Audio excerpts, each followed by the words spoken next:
M ಪ್ರೌರಜಂತಮನುಪೇತಮಪೇತಕೃತ್ಯಂ ದ್ವೈಪಾಯನೋ ವಿರಹಕಾತರ ಆಜುಹಾವ ಪುತ್ರಾಯಿತಿ ತನ್ಮಯತಯಾ ತರವೋಪಿ ನೇದುಃ ತಂ ಸರ್ವಭೂತಹೃದಯಂ ಮುನಿಮಾನತೋಸ್ಮಿ ಯಸ್ಯಾನುಭಾವಮಖಿಲಶ್ರುತಿಸಾರಮೇಕಂ ಅಧ್ಯಾತ್ಮದೀಪಮತಿತಿತೀರ್ಷತಾಂ ತಮೋಂಧಂ ಸಂಸಾರಿಣಾಂ ಕರುಣಯಾಃ ಪುರಾಣಗುಹ್ಯಂ ತಂ ವ್ಯಾಸಸೂನುಮುಪಯಾಮಿ ಗುರುಂ ಮುನೀನಾಂ ನಾರಾಯಣಂ ನಮಸ್ಕೃತ್ಯ ನರಂ ಚೈವ ನರೋತ್ತಮಂ ದೇವೀಂ ಸರಸ್ವತೀಂ ವ್ಯಾಸಂ ತತೋ ಗ್ರಂಥಮುದೀರಯೇ ಮಾತರ್ಮೇ ಮಾತರಿಷ್ವನ್ನ ಪಿತರತುಲಗುರೋ ಭ್ರಾತರಿಷ್ಟಾಪ್ತಬಂಧೋ ಸ್ವಾಮಿನ್ ಸರ್ವಾಂತರಾತ್ಮನ್ನ ಜರ ಜರ ಇತರ್ಜನ್ಮ ಮೃತ್ಯಾಮಯಾನಾಂ ಗೋವಿಂದೇ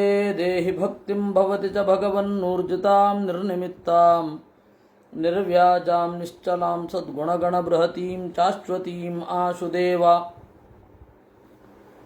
ಬ್ರಹ್ಮದೇವರನ್ನ ಗುರುಗಳಾಗಿ ಸ್ವೀಕಾರ ಮಾಡಬೇಕು. ಕಾರಣ ಏನು ಅಂತಂದರೆ ಅವರು ತ್ಯಕ್ತವೇದರು. ವೇದವನ್ನು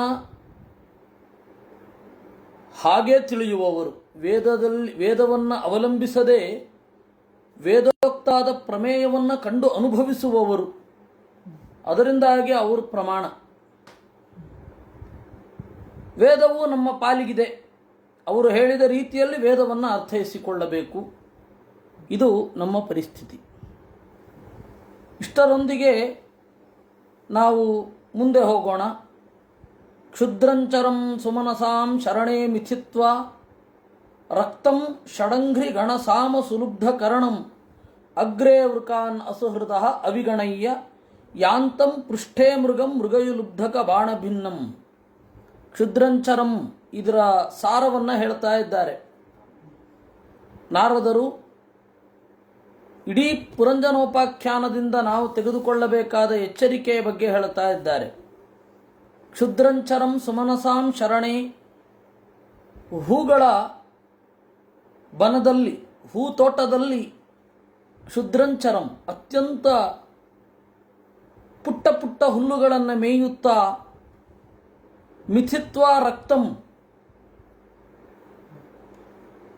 ಇನ್ನೊಂದು ಜಿಂಕೆಯೊಡನೆ ಕೂಡಿ ಆನಂದದಿಂದ ಇದ್ದು, ಷಡಂಗ್ರಿ ಗಣಸಾಮ ಸುಲುಬ್ಧ ಕರಣಂ ದುಂಬಿಗಳ ಗುಯುಗುಡುವಿಕೆಯಿಂದ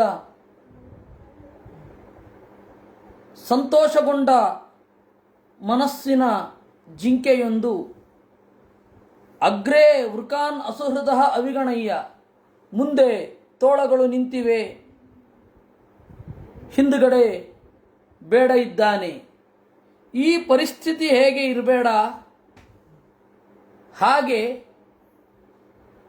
ಈ ಜೀವ ಇರ್ತಾನೆ ಅಂದರು. ಅಸ್ಯಾರ್ಥ ಅಂತ ಹೇಳಿ ಗದ್ಯ. ಅಸ್ಯಾರ್ಥ ಸುಮನಸಾಂ ಸಧರ್ಮಾಣಾಂ ಸ್ತ್ರೀಯಾಂ ಚರಣ ಆಶ್ರಮೇ ಪುಷ್ಪ ಮಧುಗಂಧವತ್ ಕ್ಷುದ್ರತಮಂ ಕಾಮ್ಯ ಕರ್ಮ ವಿಪಾಕಜಂ ಕಾಮಸುಖಲವಂ ಜೈಹ್ವೋಪಸ್ಥ್ಯಾದಿ ವಿಚಿನ್ವಂತಂ ಮಿಥುನೀಭೂಯ ತದಭಿನಿವೇಶಿತ ಮನಸಂ ಷಡಂಘ್ರಿ ಗಣಸಾಮಗೀತ ವದತಿ ಮನೋಹರ ವನಿತಾದಿ ಜನಾಲಾಪೇಶು ಅತಿತರಾಂ ಅತಿ ಪ್ರಲೋಭಿತಕರಣಂ ಅಗ್ರೇ ವೃಕಯೂಥವತ್ ಆತ್ಮನ ಆಯುರ್ಹರತಃ ಅಹೋರಾತ್ರಾಂತಾನ್ ಕಾಲಲವ ವಿಚೇತಾನ್ ಅವಿಗಣಯ್ಯ ಗೃಹೇಚು ವಿಹರಂತಂ ಪೃಷ್ಠತ ಏವ ಪರೋಕ್ಷಮನುಪ್ರವೃತ್ತೋ ಲುಬ್ಧಕಃ ಕೃತಾಂತಃ ಶರೇಣ ಯಮಿಹ ಪರಿವಿಧ್ಯತಿ ತಮಿಮಂ ಆತ್ಮಾನಂ ಅಹೋರಾಜನ್ ಭಿನ್ನ ಹೃದಯಂ ದ್ರಷ್ಟುಮರ್ಹಸಿ ಇತಿ. ಇದರ ಅರ್ಥ ಏನು ಅಂದರೆ ಅವರೇ ವಿವರಿಸ್ತಾ ಇದ್ದಾರೆ. ಸುಮನಸಾಂ ಸಧರ್ಮಾಣಾಂ ಸ್ತ್ರೀಣಾಂ ಶರಣೆ. ಹೆಣ್ಣು ಮಕ್ಕಳ ಜೊತೆಗಿನ ಭೋಗ. ಹೆಣ್ಣು ಮಕ್ಕಳು ಹೂವಿನ ತರಹ. ಹೂವು ಬಹಳ ಮಿದು, ಅಂತೆ ಹೆಣ್ಣು ಮಕ್ಕಳು ಬಹಳ ಮಿದು. ಅಲ್ಲಿ ಪುಷ್ಪಗಂಧವತ್, ಪುಷ್ಪ ಮಧುಗಂಧವತ್, ಅಲ್ಲಿ ಪರಿಮಳವನ್ನು ಮಾತ್ರ ಅನುಭವಿಸ್ಲಿಕ್ಕಾಗ್ತದೆ. ಆಮೇಲೆ ಈ ಕ್ಷುದ್ರಂಚರಂ, ಆ ಹೂದೋಟದಲ್ಲಿ ಹುಲ್ಲನ್ನು ಮಾತ್ರ ಇವನು ಮೇಯ್ತಾ ಇರ್ತಾನೆ. ಅಂದರೆ ಜಗತ್ತು ಬಹಳ ದೊಡ್ಡದು. ಬಹಳ ದೊಡ್ಡ ಜಗತ್ತಿನಲ್ಲಿ ಎಷ್ಟು ಅಂತ ಭೋಗಿಸಬಹುದು. ಇದ್ದದ್ದೆಲ್ಲ ಭೋಗಿಸ್ಲಿಕ್ಕಾಗೋಲ್ಲ. ಏನೇ ಪ್ರಯತ್ನ ಪಟ್ಟರು ಅಬ್ಬಬ್ಬಾ ಅಂತಂದರೆ ಜೀವನದಲ್ಲಿ ಎಷ್ಟು ತರಹದ ತಿಂಡಿಯನ್ನು ತಿನ್ನಬಹುದು? ಒಂದು 3,000 ತರಹ. ಎಷ್ಟು ತರಹದ ಪಾನೀಯವನ್ನು ಸೇವನೆ ಮಾಡಬಹುದು?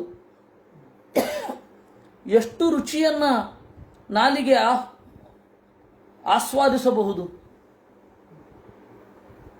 ಆ ಟೇಸ್ಟಿಂಗ್ ಬಡ್ಸು ಎಷ್ಟು ವಿಭಿನ್ನವಾದ ರುಚಿಗಳನ್ನು ಆಸ್ವಾದನೆ ಮಾಡುತ್ತೆ.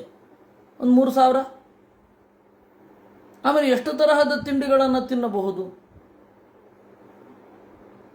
ಎಷ್ಟು ತರಹದ ಸುಖ ಸ್ಪರ್ಶವನ್ನು ಅನುಭವಿಸಬಹುದು? ಎಷ್ಟು ತರಹದ ಸ್ವಾದ ಶಬ್ದವನ್ನು ಕೇಳಬಹುದು? ಇಡೀ ಜೀವನದಲ್ಲಿ ಏನೆಲ್ಲ ಇದೆ ಅದನ್ನು ಪೂರ್ತಿ ಭೋಗಿಸ್ಲಿಕ್ಕೆ ಆಗಲ್ಲ ಜೀವನಿಗೆ. ಇದು ನಮ್ಮ ಮಿತಿ.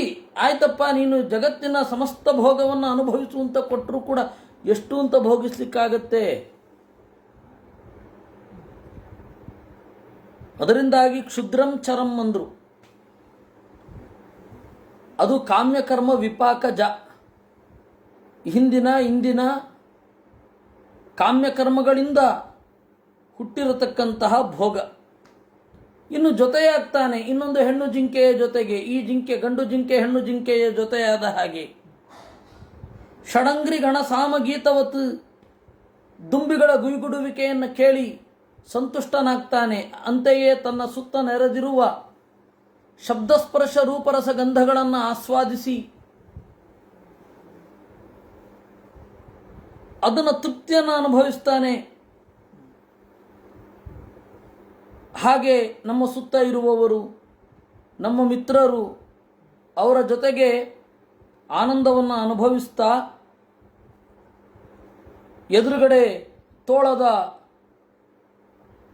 ಗುಂಪು ಇದೆ. ಆ ತೋಳದಂತೆ ಇರುವಂಥದ್ದು ಕಾಲ, ಬೆಳಗು ಮತ್ತೆ ರಾತ್ರಿ.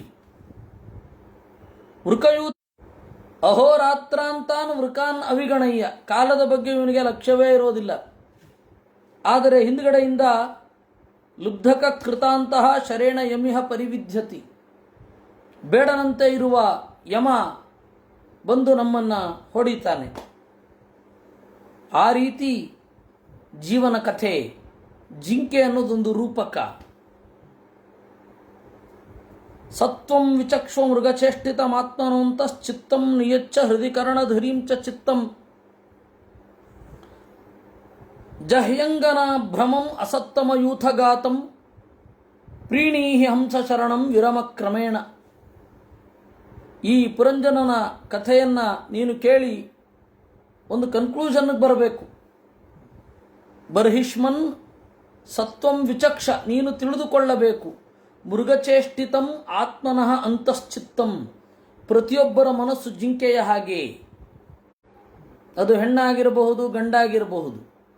ಮನಸ್ಸು ಜಿಂಕೆಯ ಹಾಗೆ. ಹೃದಯ ಕರ್ಣ ಧ್ವನಿಂಚ ಚಿತ್ತಂ, ಇನ್ನು ಈ ದೇಹ ಚಿತ್ತ, ಈ ದೇಹದ ಒಳಗಡೆ ಇರುವ ಚಿತ್ತ ಅನ್ನೋದು ನ್ಯಾವಿಗೇಟರ್ ಅಥವಾ ನಾವಿಕ, ಕರ್ಣಧಾರ, ಕಪ್ತಾನ. ಕರ್ಣಧ್ವನಿ ಅಂದರೆ, ಕರ್ಣ ಅಂದರೆ ಏನು ಗೊತ್ತಾ? ಹಡಗನ್ನು ನಡೆಸುವಂತಹ ಯಂತ್ರವನ್ನು ಕರ್ಣ ಅಂತ ಕರೀತಾರೆ. ಕರ್ಣಧಾರ ಅಂತ ಹೇಳಿದರೆ ಕ್ಯಾಪ್ಟನ್, ದೋಣಿಯನ್ನು ನಡೆಸುವವ ಅಂತ. ಅದು ಕರ್ಣಧಾರಣ ಅನ್ನುವ ಶಬ್ದ ಕಪ್ತಾನ ಆಯಿತು. ಕಪ್ತಾನ ತಗೊಂಡಾಗ ಕ್ಯಾಪ್ಟನ್ ಆಗೋಯ್ತು. ಆಟದಲ್ಲೆಲ್ಲ ಕ್ಯಾಪ್ಟನ್ನು ದೋಣಿಯಲ್ಲಿರುತ್ತೋ ಏನೋ. ಒಂದು ಶಬ್ದ ಅರ್ಥಾದರ್ಥವನ್ನು ಪಡೆಯುತ್ತೆ. ಹೀಗೆ ಕರ್ಣಧಾರಣ ಅಂತನ್ನೋದು ಕಪ್ತಾನ ಆಗಿ ಆ ಕಪ್ತಾನ ಕ್ಯಾಪ್ಟನ್ ಆಯಿತು. ಅದರಿಂದಾಗಿ ಕರ್ಣಧ್ವನಿ ಅಂತಂದರೆ ಕ್ಯಾಪ್ಟನ್ ಅಂತ. ಮನಸ್ಸು ಅಂತನ್ನೋದು ಕ್ಯಾಪ್ಟನ್ ಇದ್ದ ಹಾಗೆ. ಸಂಸಾರ ಸಮುದ್ರದಲ್ಲಿ ದೇಹವೆಂಬ ದೋಣಿಯನ್ನು ಒಯ್ಯುವಂತಹ ಕ್ಯಾಪ್ಟನ್ ಯಾವುದು ಅಂತಂದರೆ ಚಿತ್ತ. ಚಿತ್ತ ಅದು ವೇದ ಮೊದಲಾದವುಗಳಿಂದ ಬಲಗೊಳ್ಳದೆ ಹೋದರೆ ಯದ್ವಾ ತದ್ವಾ ಹೋಗುತ್ತೆ. ಕರ್ಣಧ್ವನಿಂಚ ಚಿತ್ತಿಂ, ಚಿತ್ತಿ ಅಂತಂದರೆ ಬುದ್ಧಿ. ಚಿತ್ತಿರ್ಬುದ್ಧಿರಿತಿ ಜ್ಞೇಯ ಚಿತ್ತಂತು ಸ್ಮೃತಿ ಕಾರಣಂ ಇತಿ ಶಬ್ದ ನಿರ್ಣಯೇ. ಚಿತ್ತಿ ಅನ್ನೋ ಶಬ್ದವನ್ನು ನೋಡಿಕೊಂಡು ಚಿತ್ತ ಅಂತ ಅನ್ಕೊಳ್ಬೇಡಿ, ಎರಡು ಬೇರೆ ಬೇರೆ ಅಂದರು ಆಚಾರ್ಯರು. ಚಿತ್ತಿ ಅಂತಂದರೆ ಸರಿ ತಪ್ಪುಗಳನ್ನು ತೀರ್ಮಾನ ಮಾಡುವಂತಹ ಬುದ್ಧಿ. ಚಿತ್ತ ಅಂತ ಹೇಳಿದ್ರೆ ಸ್ಮರಣ ಕಾರಣ, ಯಾವುದು ನಮಗೆ ನೆನಪಿಗೆ ಕಾರಣವೋ, ನೆನಪಿನ ಹಿನ್ನೆಲೆಯಲ್ಲಿ ಯಾವ ಪ್ರಜ್ಞೆ ಇರ್ತದೋ ಅದನ್ನು ಚಿತ್ತ ಅಂತ ಕರೀತಾರೆ. ನಾವೀಗ ಚಿತ್ತವನ್ನು ಇಂಟೆಲಿಜೆನ್ಸ್ ಅಂತ ಅಂದ್ಕೊಂಡಿದ್ದೀವಿ. ನೆನಪಿತ್ತು ಅಂತಂದರೆ ಅವನು ಬುದ್ಧಿವಂತ ಅಂತ. ನೆನಪು ಹೇಗೆ ಬೇಕಾದ್ರೂ ಇರುತ್ತೆ. ನಮಗೆ ಬುದ್ಧಿವಂತಿಕೆ ಬಗ್ಗೆ ಬಹಳ ಭ್ರಮೆಗಳಿದೆ. ಚೆಸ್ ಆಟ ಆಡುವವರು ಬುದ್ಧಿವಂತರು, ಅಥವಾ ಯಾವುದೇ ಈ ಅದೊಂದು ತಿರುಗಿಸೋದು ಬರುತ್ತೆ, ಅದು ನನಗೆ ಮರ್ತೋಯ್ತದು, ಬಣ್ಣದ್ದು ಎಲ್ಲ ಒಂದೇ ಬಣ್ಣದ್ದನ್ನು ಇಡೀ ಮಾಡಿದ್ರೆ ಬುದ್ಧಿವಂತ ಅಂತ. ಅದು ಏನು ದೇವರು ಆ ರೀತಿ ಪ್ರಜ್ಞೆ ಕೊಡ್ತಾನೋ ದೇವ್ರಿಗೆ ಗೊತ್ತು. ಆ ಟೆಕ್ನಿಕ್ ತಿಳ್ಕೊಂಡ್ಮೇಲೆ ಬುದ್ಧಿ ಉಳಿಯಲ್ಲ.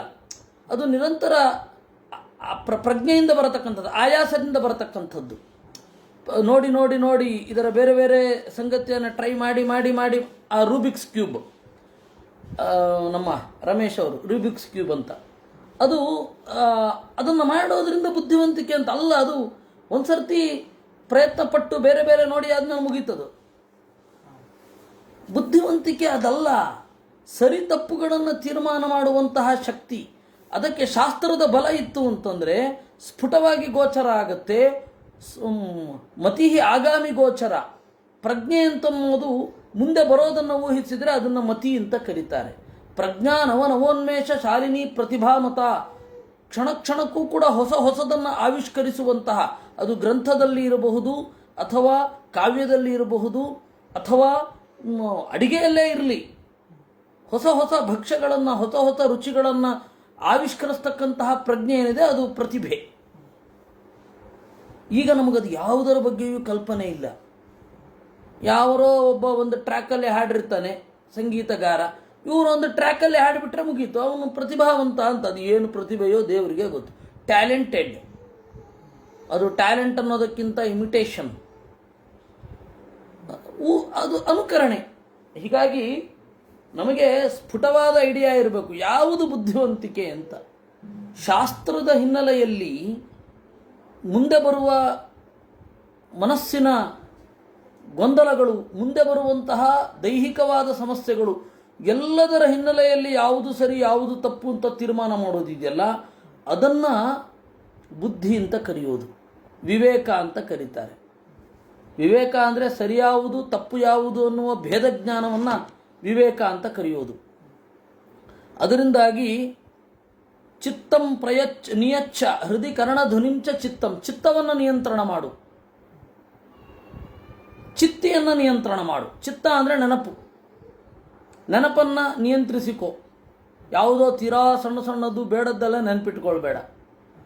ಇದು ನನಗೆ ಬೇಕಾ ಅಂತ ಯೋಚನೆ ಬಿಟ್ಟು ಬಿಡ್ಬೇಕು ಅದನ್ನು. ನನಗೆ ಒಂದು ಕಾಲದಲ್ಲಿ ಕ್ರಿಕೆಟಿನ ಹುಚ್ಚು ಎಷ್ಟಿತ್ತು ಅಂತ ಹೇಳಿದರೆ, ರಣಜಿನಲ್ಲಿ ಯಾವುದೇ ಒಂದು ರಾಜ್ಯದ ರಣಜಿಯಲ್ಲಿ ಆಡಿದವರ ಹೆಸರುಗಳೆಲ್ಲ ನೆನಪಿರ್ತಿತ್ತು. ಆಮೇಲೆ ಇಂಗ್ಲೆಂಡಿನ ಕೌಂಟಿ ಕ್ರಿಕೆಟಿನ ಮೆಂಬರ್ಸ್ಗಳ ನೆನಪಿರ್ತಿತ್ತು. ಅದು ವೇಸ್ಟ್. ಅದು ಆ ಚಿತ್ತವನ್ನು ನಿಯಂತ್ರಣ ಮಾಡೋದ್ರೆ ಯಾವುದು ನೆನಪಿಟ್ಟುಕೊಳ್ಬೇಕು, ಯಾವುದು ನೆನಪಿಟ್ಟುಕೊಳ್ಳುವ ಅಗತ್ಯ ಇಲ್ಲ, ಅದನ್ನು ನೀನು ತೀರ್ಮಾನ ಮಾಡು ಶಾಸ್ತ್ರದ ಹಿನ್ನೆಲೆಯಲ್ಲಿ. ಇದು ಚಿತ್ತ. ಚಿತ್ತಿಯನ್ನು ನಿಯಂತ್ರಣ ಮಾಡೋದು ಅಂತಂದರೆ ಬುದ್ಧಿಯನ್ನು ನಿಯಂತ್ರಣ ಮಾಡೋದು. ಬುದ್ಧಿ ಸ್ವತಂತ್ರವಾಗಿ ಒಂದು ಸರಿ ತಪ್ಪುಗಳನ್ನು ತೀರ್ಮಾನ ಮಾಡುತ್ತೆ, ವೇದದ ಹಿನ್ನೆಲೆ ಇಲ್ಲದೆ. ಅದು ಅತ್ಯಂತ ಅಲ್ಪಕಾಲಿಕ ಆಗಿರುತ್ತೆ. ನಾವೆಲ್ಲ ಏನು ಅಂದ್ಕೊಂಡಿದ್ವಿ, ಬೇರೆ ದೇಶಕ್ಕೆ ಹೋದರೆ ಸೇಫು ಅಂತ. ನಮಗಿದು ಗೊತ್ತಾಯ್ತಲ್ಲ. ಈಗ ಯಾವ ದೇಶಕ್ಕೆ ಹೋದರೂ ಸೇಫ್ ಆಗಿರಬೇಕಾಗಿದೆ ಅಂತ ಇಲ್ಲ. ನಮಗೆ ಒಂದು ಭಾವನೆ, ಜೀವನದಲ್ಲಿ ಸೆಟಲ್ಮೆಂಟು, ಆಮೇಲೆ ಇದು ಏನು ಒಂದು ಸೆಕ್ಯೂರಿಟಿ, ಜಾಬ್ ಸೆಕ್ಯೂರಿಟಿ, ಇವೆಲ್ಲ ಬಿದ್ದೋಯ್ತು. ದಬ ದಬ ದಬ ದಬ ದಬ ಬಿದ್ದೋಯ್ತು. ನಾವಿಷ್ಟು ವರ್ಷ ನೋಡ್ತಾ ಇದ್ವಲ್ಲ, ಎಲ್ಲ ಬಿದ್ದದ್ದೇ. ನಾವು ಏನು ಮಾಡಬೇಕು ಅಂತ ಹೊರಟಿರ್ತೀವಿ ಅನ್ನೋದೇ ನಮಗೆ ಐಡಿಯಾ ಇರೋದಿಲ್ಲ. ಹೀಗಾಗಿ ಅದು ಬುದ್ಧಿ. ಜಹಿ ಅಂಗನಾಭ್ರಮಂ ಅಸತ್ತಮ ಯೂಥಗಾಥಂ. ಅಸಜ್ಜನರು ಯಾವುದನ್ನು ಸುಖ ಸುಖ ಅಂತ ಉತ್ಪ್ರೇಕ್ಷೆ ಮಾಡ್ತಾರೋ ಅದನ್ನು ನಂಬಬೇಡ, ಚಿಂತಿಸು. ಪ್ರೀಣೀಹಿ ಹಂಸಚರಣಂ ವಿರಮಕ್ರಮೇಣ. ಹಂಸಚರಣಂ, ಪರಮಹಂಸರು ವಿರಕ್ತರಾದವರು ಯಾರನ್ನ ಕೇಳಿದ? ಬರ್ಹಿಷ್ಮನ್ ಹೇಳಿದ, ಶ್ರುತಂ ಅನ್ವೀಕ್ಷಿತಂ ಬ್ರಹ್ಮನ್ ಭಗವಾನ್ ಯದಭಾಷತ ನೈತಜ್ಜಾನಂತ್ಯುಪಾಧ್ಯಾಯ ಖಿನ್ನ ಬ್ರೂಯು ವಿದುರ್ಯದಿ. ಓಹೋ, ಶ್ರುತಂ, ಶಾಸ್ತ್ರಶ್ರವಣವನ್ನು ಮಾಡಿ ಒಳಗಡೆ ಏನಿದೆ ಅನ್ನೋದನ್ನು ಕಂಡು ಅದನ್ನು ನಾರದರೇ ನೀವು ನನಗೆ ಹೇಳಿದಿರಿ. ಇದು ಉಪಾಧ್ಯಾಯರಿಗೆ ಗೊತ್ತಿಲ್ಲ, ನಮಗೆ ಹೆಂಗೆ ಗೊತ್ತಾಗತ್ತೆ? ಉಪಾಧ್ಯಾಯರು ಬೇರೆ, ಗುರುಗಳು ಬೇರೆ. ನೆನಪಿಟ್ಟುಕೊಳ್ಳತಕ್ಕದ್ದು, ಉಪಾಧ್ಯಾಯರು ಬೇರೆ, ಗುರುಗಳು ಬೇರೆ. ಉಪಾಧ್ಯಾಯರು ಅಂದರೆ ಮೇಷ್ಟ್ರು. ಮೇಷ್ಟ್ರು ಏನು ಮಾಡ್ತಾರೆ? ಇದು ಹೀಗಿದೆ ಅಂತ ಹೇಳ್ತಾರೆ ಅಷ್ಟೇ. ಅವರಿಗೆ ಸ್ಪಷ್ಟ ಕಲ್ಪನೆಗಳು, ಒಳನೋಟಗಳು ಇರಲೇಬೇಕು ಅಂತ ಇಲ್ಲ. ಗುರುಗಳು ಹಾಗಲ್ಲ, ಒಳನೋಟವನ್ನು ಮೂಡಿಸ್ತಾರೆ. ಒಳನೋಟ ಕೊಡುವವರು ಗುರುಗಳು. ಉಪಾಧ್ಯಾಯರು ಅಂತಂದರೆ ಭಾಷೆಯನ್ನು ಹೇಳ್ತಾರೆ. ನೋಡಿ, ಇದು ಹೀಗಿದೆ. ಅವರು ಕಲಿತದ್ದನ್ನು ಮೀರಬೇಕು, ಉಪಾಧ್ಯಾಯರು ಕಲಿಸಿದ್ದನ್ನು ಮೀರಬೇಕು. ನಮಗೆ ಸ್ಪಷ್ಟ ಕಲ್ಪನೆ ಇರಬೇಕು. ಎದುರುಗಡೆ ಇರುವವರು ಹೇಳ್ತಾ ಇರೋರು ಉಪಾಧ್ಯಾಯರ ಗುರುಗಳ ಅಂತ ಎರಡು ವ್ಯತ್ಯಾಸ ಇದೆ. ಉಪಾಧ್ಯಾಯರು ಅಂದರೆ ಏನು?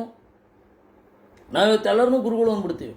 ಗುರುಗಳು ಅಂದ್ರೆ ಏನು? ಉಪಾಧ್ಯಾಯರು. ಉಪಾಧ್ಯಾಯರು ಅಂತಂದರೆ ಒಂದು ವಿಚಾರದ ಬಗ್ಗೆ ಅಧಿಕರಿಸಿ ಹೇಳುವವರು ಉಪಾಧ್ಯಾಯರು. ಈ ಲೆಕ್ಚರರ್ಸ್ ಇದ್ದ ಹಾಗೆ ಅವ್ರು ಯಾರೋ ಕಂಡಿಡಿದದ್ದನ್ನು ಪಾಠ ಮಾಡೋದು, ಯಾರೋ ಬರೆದದ್ದನ್ನು ಪಾಠ ಮಾಡೋದು. ಅವರಿಗೆ ಅದು ಅನ್ನಿಸ್ಬೇಕು ಅಂತ ಇಲ್ಲ, ಅನುಭವಕ್ಕೆ ಬಂದಿರಬೇಕು ಅಂತ ಇಲ್ಲ. ಅದರಿಂದಾಗಿ ಅವ್ರು ಮಾಡಿದ್ದೆಲ್ಲ ಕಾಲಕ್ರಮದಲ್ಲಿ ಬದಲಾಗೋದನ್ನು ನಾವು ನೋಡ್ತೇವೆ. ನಮ್ಮ ಅನುಭವಕ್ಕೆ ಬೇರೆ ಬರುತ್ತೆ. ಅವ್ರು ಇಲ್ಲಿ ತನಕ ಏನು ಪಾಠ ಮಾಡ್ತಾ ಇದ್ರು ಅದೆಲ್ಲ ಬದಲಾಗೋದು ಕಂಡಿರುತ್ತೆ. ಅದರಿಂದಾಗಿ ಉಪಾಧ್ಯಾಯರಿಗೆ ಇದು ಗೊತ್ತಿಲ್ಲ.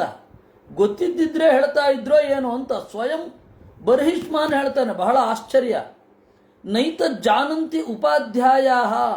ನೀವು ಹೇಳಿದ್ದನ್ನ ಉಪಾಧ್ಯಾಯರು ತಿಳಿದಿಲ್ಲ. ತಿಳಿದಿದ್ದಿದ್ರೆ ಯಾಕೆ ಹೇಳ್ತಾ ಇರಲಿಲ್ಲ? ಖಿನ್ನ ಬ್ರೂಯುಹು.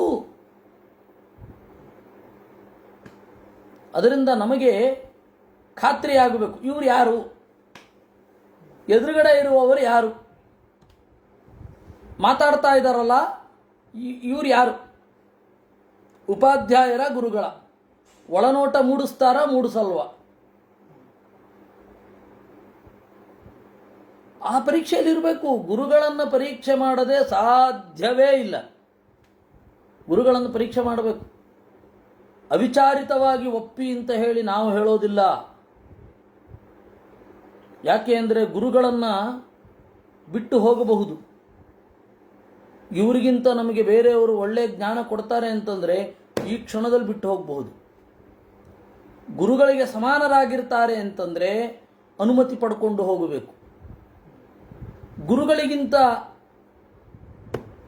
ಕೆಳಗಿನವರು ಆದರೆ ಗುರುಗಳು ಎಲ್ಲ ತಿಳ್ಕೊಂಡಿದ್ದಾರೆ, ಪಾಠವೇ ಮಾಡಲ್ಲ. ನಮಗೆ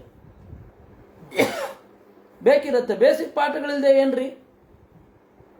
ಅದೆಲ್ಲ ಯಾವುದೋ ಕಾಲಕ್ಕಾಗಿ ಹೋಯಿತು. ಕೃತಯುಗದಲ್ಲಿ ಚೆನ್ನಾಗಿ ದುಡಿಸಿ ತಲೆಯ ಮೇಲೆ ಕೈ ಇಟ್ಟು, ಮಗನೇ ಸರ್ವೇ ವೇದಾಸ್ತೆ ಪ್ರತಿಭಾಸ್ಯಂತು ಸರ್ವಾಣಿ ಶಾಸ್ತ್ರಾಣಿ ಚ ಪ್ರತಿಭಾಸ್ಯಂತು ಅಂತ ಹೇಳಿ ಆಶೀರ್ವಾದ ಮಾಡ್ತಾ ಇದ್ರು. ಎಲ್ಲ ವೇದಗಳು ನಿನಗೆ ಹೊಳೆದು ಬಿಡ್ಲಿ, ಎಲ್ಲ ಶಾಸ್ತ್ರಗಳು ನಿಮಗೆ ಹೊಳಿಲಿ ಅಂತ ಹೇಳಿ ಗುರುಗಳು ಕೈ ಇಟ್ಟು ಕೂಡಲೇ ಆಗ್ತಾ ಇತ್ತು. ಯಾವಾಗ? ಕೃತಯುಗದ ಕಾಲ. ಈಗಲ್ಲ. ಈಗ ಗುರುಗಳು ಶಿಷ್ಯರನ್ನು ಟ್ರೈನ್ ಮಾಡಬೇಕು. ಈ ತರಹ ಚಿಂತನೆ ಮಾಡಿ ಅಂತ ಅನ್ಬೇಕು.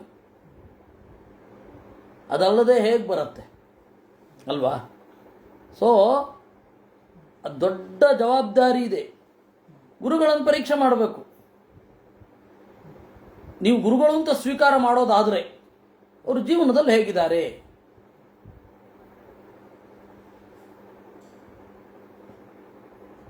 ಇದು ಇರುವಂಥದ್ದು.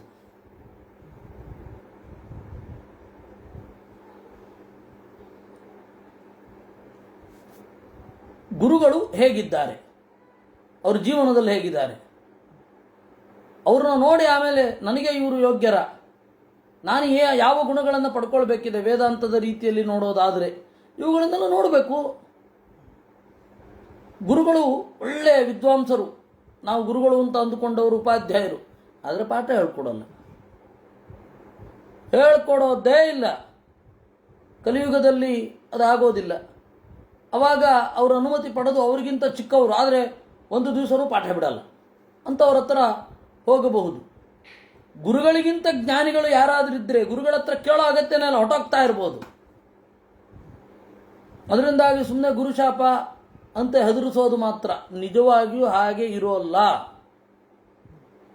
ಗುರುಗಳ ಶಾಪ ಮೋಕ್ಷ ಬರುತ್ತೆ ಅಂದರೆ ತಪ್ಪಿಸೋಲ್ಲ, ಅವನು ಸಾತ್ವಿಕನಾಗಿದ್ದವನನ್ನು ರಾಜಸನನ್ನಾಗಿ ಮಾಡುವಲ್ಲ. ಗುರುಗಳ ಅನುಗ್ರಹ ರಾಜಸನಾಗಿದ್ದವನು ಸಾತ್ವಿಕ ಆಗಲ್ಲ.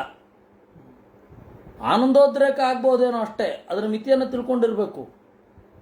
ಯಾಕೆ ಬಂತು ಅಂತಂದರೆ ನೋಡಿ, ಬರ್ಹಿಷ್ಮಾನ್ ನಮ್ಮೆಲ್ಲರ ಪ್ರತಿನಿಧಿ, ಯಾರನ್ನು ಗುರುಗಳು ಅಂತ ಸ್ವೀಕಾರ ಮಾಡಬೇಕು, ಯಾರನ್ನು ಉಪಾಧ್ಯಾಯರು ಅಂತ ಸ್ವೀಕಾರ ಮಾಡಬೇಕು ಸ್ಫುಟವಾಗಿ ಹೇಳಿದ.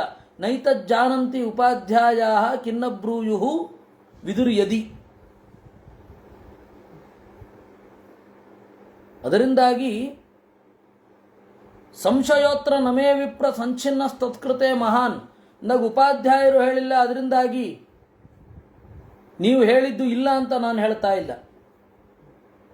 ನೀವು ಗುರುಗಳು ಅಂತ ನಾನು ಒಪ್ಕೊಂಡಿದ್ದೀನಿ. ನಮ್ಮ ಉಪಾಧ್ಯಾಯರು ಹೇಳಿದ ಈ ತನಕ ಹೇಳದ ಅಂಶವನ್ನು ನೀವು ಹೇಳಿದ್ದೀರಾ, ಅದಕ್ಕೆ ನನಗೆ ಕೃತಜ್ಞತೆಗಳಿದೆ. ಸಂಚಿನ್ನ, ಸಂಶಯ ಎಲ್ಲ ಪರಿಹಾರ ಆಯಿತು. ಋಷಯೋಪಿ ಮುಹ್ಯಂತಿ ಯತ್ರ ನೇಂದ್ರಿಯ ವೃತ್ತಯ.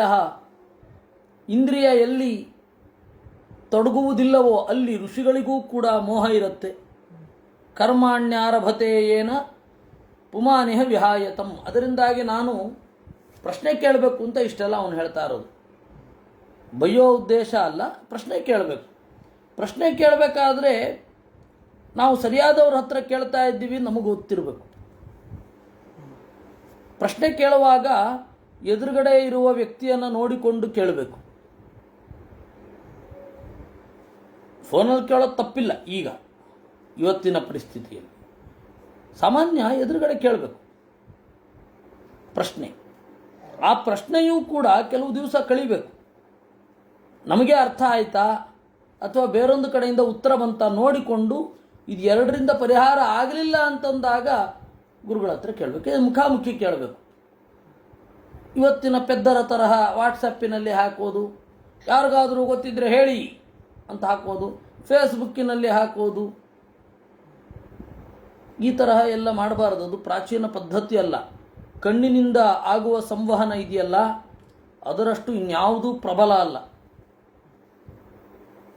ಗುರುಗಳ ಮೋರೆಯನ್ನು ನೋಡ್ತಾ ಪ್ರಶ್ನೆಗೆ ಉತ್ತರ ಪಡೆಯೋದು ಅದರಷ್ಟು ಚಂದ ಇನ್ನೊಂದಿಲ್ಲ. ಅದರಿಂದ ಉಪಾಧ್ಯಾಯರು ಮತ್ತು ಗುರುಗಳು, ನನಗೆ ಈ ತನಕ ವೇದವನ್ನು ಪಾಠ ಮಾಡಿದವರು ಉಪಾಧ್ಯಾಯರು, ಈ ರೀತಿ ಮಾಡಬೇಕು ನೀನು ಯಜ್ಞವನ್ನು ಅಂತ ಹೇಳಿದವರು ಉಪಾಧ್ಯಾಯರು. ಆದರೆ ಗುರುಗಳಾಗಿ ನೀವು ಬಂದು ನಾರದರೇ ನನ್ನ ಅಜ್ಞಾನವನ್ನು ಪರಿಹಾರ ಮಾಡಿದ್ದೀರಾ. ಕರ್ಮಾಣಿ ಆರಭತೆ ಏನ ಪುಮಾನಿಹ ವಿಹಾಯತಂ ಅಮುತ್ರ ಅನ್ಯೇನ ದೇಹೇನ ಜುಷ್ಟಾನಿ ಸಯದಶ್ನುತೆ. ಅಲ್ಲ, ಈ ಶರೀರದಿಂದ ಇವನು ಕರ್ಮವನ್ನು ಮಾಡ್ತಾನಂತೆ, ಬೇರೆ ಶರೀರದಲ್ಲಿ ಉಣ್ತಾನಂತೆ. ಇದು ಎಂಥದಿದು?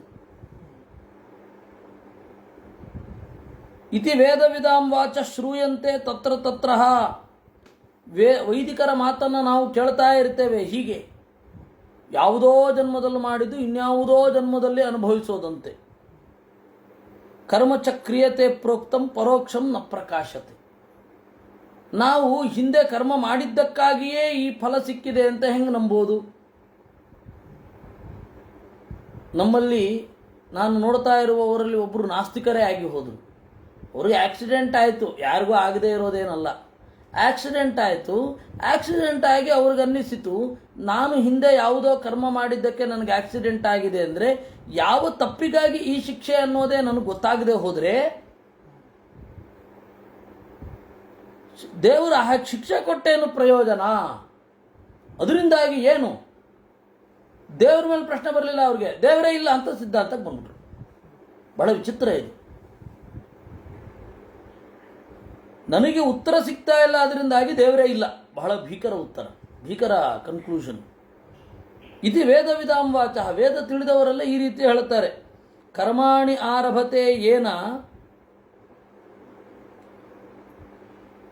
ಪುಮಾನಿಹ ವಿಹಾಯತಂ ಅಮೂತ್ರ ಅನ್ಯೇನ ದೇಹೇನ ಜುಷ್ಟಾನಿ ಸಯದಶ್ನುತೆ. ಕರ್ಮಚ ಕ್ರಿಯತೆ ಪ್ರೋಕ್ತಂ.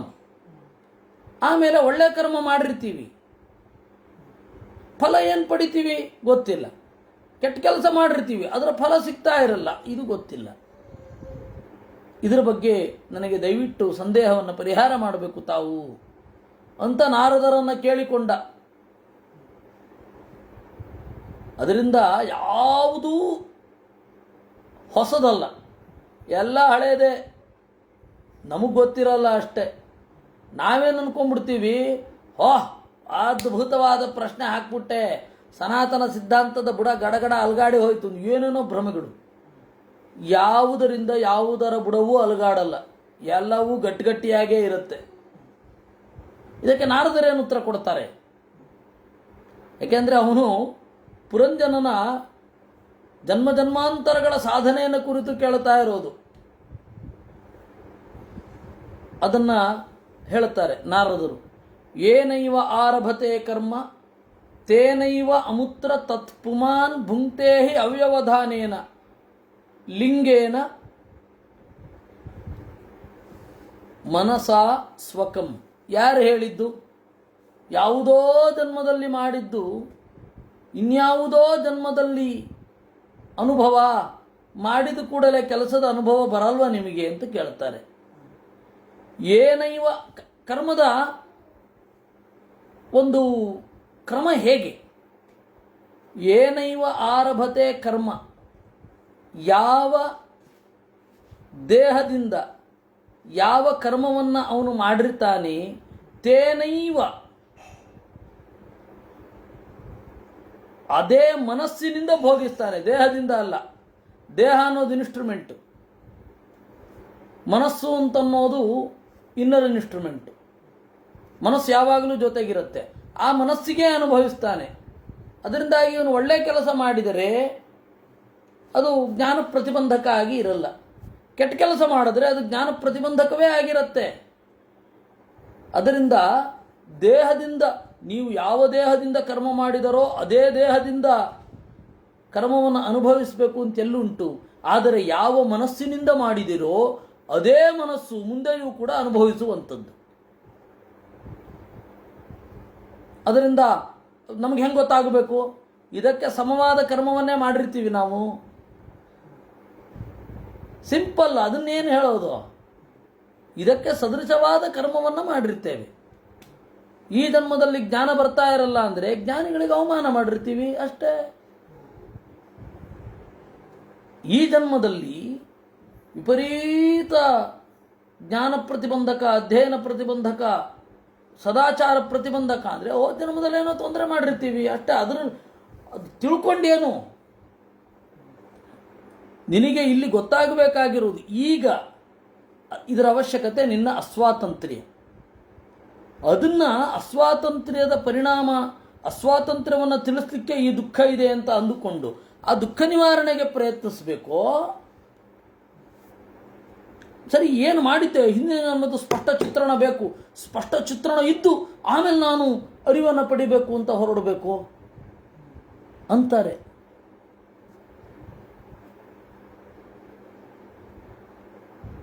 ಅದರಿಂದಾಗಿ ಏನೈವ ಆರಭತೆ ಕರ್ಮ ಶಯಾನಮಿಮಮುತ್ಸೃಜ್ಯ ಶ್ವಸಂತಂ ಪುರುಷೋ ಯಥಾ ಕರ್ಮಾತ್ಮನ್ಯಾಹಿತಂ ಭುಂಕ್ತೆ ತಾದೃಶೇನ ಇತರೇಣವಾ.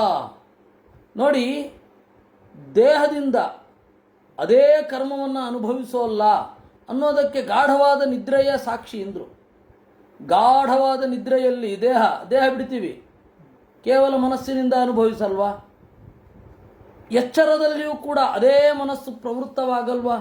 ಅದೇ ರೀತಿ ಈ ದೇಹ ಬಿಟ್ಟು ಬೇರೆ ದೇಹಕ್ಕೆ ಹೋದಾಗಲೂ ಕೂಡ ಇದೇ ಮನಸ್ಸಿರುತ್ತೆ ಅಂತ ಚಿಂತನೆ ಮಾಡಬೇಕು ಅಂದರು. ನಿಮಗೆ ಹಠ ಏನು? ಹೋದ ಶರೀರದಲ್ಲಿ ಮಾಡಿದ ತಪ್ಪೇನು ಅದು ಈ ಶರೀರದಲ್ಲಿ ಗೊತ್ತಾಗಬೇಕು. ಅಲ್ಲ, ಇದೇ ರೀತಿ ಸುಖಕ್ಕೆ ಕೇಳಿದ್ರೆ ನೀವು ಇಲ್ಲ, ಅದು ದುಃಖಕ್ಕೆ ಕೇಳೋದ್ರಲ್ಲಿ ಹಕ್ಕಿಲ್ಲ. ಹಾಗಾದ್ರೆ ಏನಾಗಬೇಕು? ಇಲ್ಲಪ್ಪ ನನಗೆ ದುಃಖ ಪರಿಹಾರ ಆಗಬೇಕು, ಅಲ್ಲಿ ಪ್ರವೃತ್ತ ಆಗಬೇಕು. ದುಃಖ ಪರಿಹಾರಕ್ಕಾಗಿ ಪ್ರವೃತ್ತರಾಗಬೇಕು. ನಮಗೆ ತಿಳಿಯುವ ಅವಶ್ಯಕತೆ ಇಲ್ಲದರ ಬಗ್ಗೆ ತಿಳ್ಕೊಳ್ಳಿಕ್ಕೆ ಹೋಗಬೇಕಾ? ಅದಕ್ಕೆ ನಾರದರು ದೃಷ್ಟಾಂತ ಕೊಡೋದು ನೋಡಿ. ಶಯಾನಂ ಇಮಂ ಉತ್ಸೃಜ್ಯ ಶ್ವಸಂತಂ ಪುರುಷೋ ಯಥಾ. ಉಸಿರಾಡ್ತಾ ಇರುವ ದೇಹ ನೋಡಿ ಅವ್ರು ಹೇಳೋದು. ಶ್ವಸಂತಂ ಪುರುಷಂ, ಉಸಿರಾಡ್ತಾ ಇರುವ ಮಲಗಿರುವ ದೇಹವನ್ನು ತೊರೆದು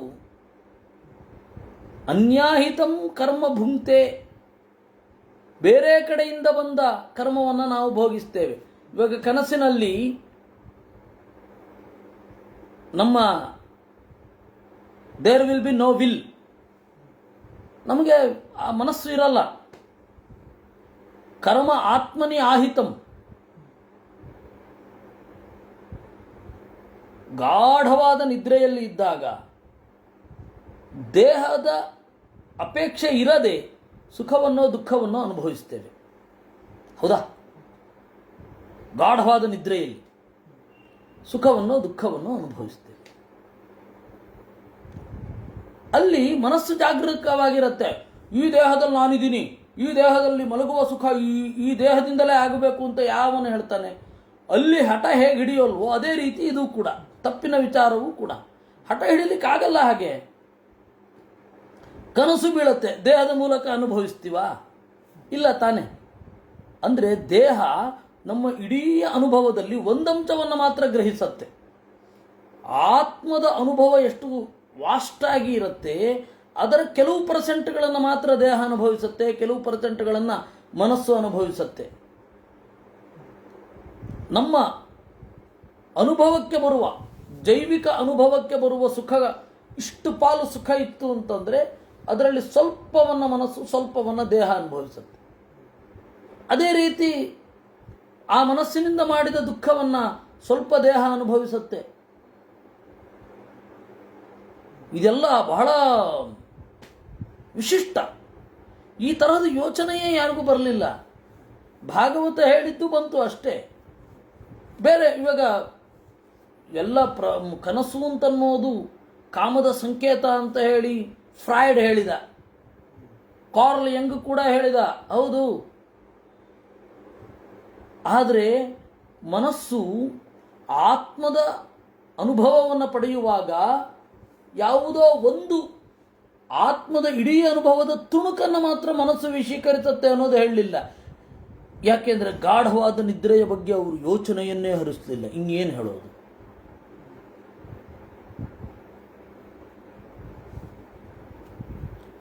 ಇದರ ಬಗ್ಗೆ ಗಂಭೀರವಾಗಿ ಯೋಚನೆ ಮಾಡಬೇಕು. ನೀವು ಇದನ್ನು ಯೋಚನೆ ಮಾಡಿದಾಗ ಬೇರೆ ಬೇರೆ ಆಯಾಮಗಳಲ್ಲಿ ಅದು ತೆರ್ಕೊಳ್ಳುತ್ತೆ. ಅದರಿಂದ ಇಲ್ಲಿ ಇರೋದು, ಈ ಶ್ಲೋಕ ಇರೋದು ಹೀಗೆ: ಇಮಂ ಶ್ವಸಂತಂ ಶಯಾನಂ ಉತ್ಸೃಜ್ಯ, ದೇಹ ಅಂತ. ಪುರುಷಃ, ಉಸಿರಾಡುವ ಈ ಜೀವವನ್ನು ತೊರೆದು ಕೂಡ ಜೀವ ಅನ್ಯಾಹಿತಂ ಕರ್ಮ ಆತ್ಮನಿ ಭುಂಕ್ತೆ, ಬೇರೆ ಇನ್ಯಾವುದರಿಂದಲೋ ಬಂದ ಕರ್ಮವನ್ನು ತನ್ನ ಒಳಗಡೆ ಅನುಭವಿಸ್ತಾನೆ. ಅದೇ ರೀತಿ ಬೇರೆ ದೇಹದಿಂದ ಇದೇ ಮನಸ್ಸನ್ನು ಇಟ್ಟುಕೊಂಡೇ ಕರ್ಮವನ್ನು ಅನುಭವಿಸ್ತಾನೆ. ಅಂದರೆ ನಿಮಗೆ ಅಸ್ವಾತಂತ್ರ್ಯ ಇದೆ. ಅಸ್ವಾತಂತ್ರ್ಯ ಇದ್ದ ಮೇಲೆ ಕೇಳಲಿಕ್ಕೆ ಹಕ್ಕಿಲ್ಲ. ಬೇರೆದ್ರ ಬಗ್ಗೆ ಕೇಳಿದ್ರೆ ನೀವು ಇಲ್ಲ.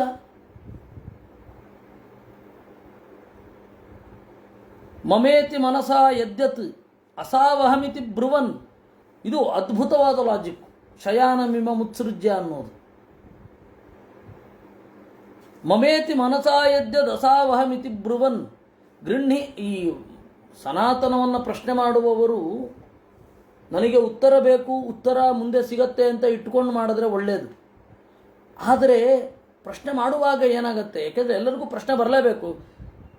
ಪ್ರಜ್ಞೆ ಇದೆ ಅಂದಮೇಲೆ ಪ್ರಶ್ನೆ ಮಾಡಲಿಕ್ಕೇನೆ ಪ್ರಜ್ಞೆ ಇರೋದು. ಪ್ರಜ್ಞಾವಂತಿಕೆ ಕೊಟ್ಟಿರೋದೇ ಪ್ರಶ್ನೆ ಮಾಡಲಿಕ್ಕೆ ಅಲ್ಲ. ಆದರೆ ಬೇಗ ತೀರ್ಮಾನಕ್ಕೆ ಬರಬೇಡಿ, ಬೇಗ ತೀರ್ಮಾನಕ್ಕೆ ಬರಬೇಡಿ. ಎಷ್ಟು ಬೇಗ ತೀರ್ಮಾನಕ್ಕೆ ಬಂದ್ಬಿಡ್ತಾರೆ ಗೊತ್ತಾ? ಅಷ್ಟು ಬೇಗ ತೀರ್ಮಾನಕ್ಕೆ ಬರಬಾರ್ದು. ಯಾವುದರ ಬಗೆಗೂ ಕೂಡ, ಅತೀಂದ್ರಿಯವಾದ ಯಾವ ವಸ್ತುವಿನ ಬಗೆಗೂ ಆ ತೀರ್ಮಾನಕ್ಕೆ ಬರಬೇಡಿ.